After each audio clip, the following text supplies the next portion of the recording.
თემა მე-11. იცის. ცოდნა ზმნა. წარმომავლობა. ელ-ურ.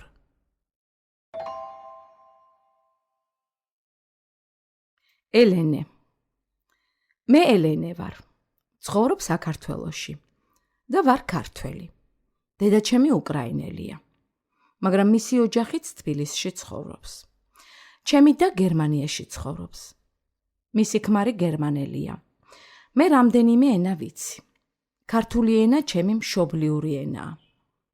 კარგად ვიცი რუსული, ინგლისური და უკრაინული ენები. ბებიამ, დედაჩემის დედამ, ქართული კარგად არ იცის. ბაბუამ კი კარგად იცის ქართული ენა. ბაბუამ იცის რუსული და გერმანული ენებიც. მამაჩემი დიპლომატია. მუშაობს საელჩოში. მამაჩემა ბევრი ენა იცის. ის ძალიან კარგად ლაპარაკობს ინგლისურად. მან იცის რუსული, გერმანული და ფრანგული ენები. ახლა სწავლობს ესპანურს. მე ბევრი მეგობარი მყავს. ისინი სხვადასხვა ქვეყანაში ცხოვრობენ. ანე გერმანელია და ის გერმანიაში ცხოვრობს. მან არ იცის ქართული ენა და ახლა სწავლობს. ლენა უკრაინელია. ის ახლა კიევშია. ლენამ იცის ქართული ენა და ჩვენ ხშირად ვლაპარაკობთ ქართულად.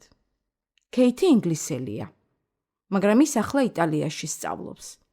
ქეითმა კარგად იცის იტალიური ენა და კიდევ რამდენიმე ენაზე ლაპარაკობს. რუსულად, გერმანულად. ქეითი ახლა ქართულსაც სწავლობს, მაგრამ ჯერ არ ლაპარაკობს ქართულად.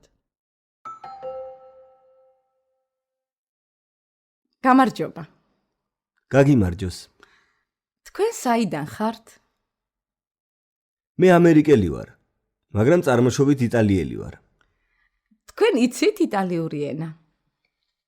დიახ, ვიცი იტალიური, ესპანური, ინგლისური და თურქული ენები. ეს ძალიან კარგია. თქვენმა შვილმაც იცის ეს ენები?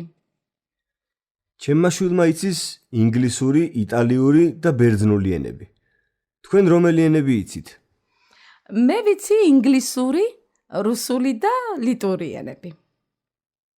ძალიან კარგია ბევრი ენის ცოდნა. რამდენი ენაც იცი, იმდენი ადამიანი ხარ. ეს კარგი ანდაზაა. დიახ, მართალია.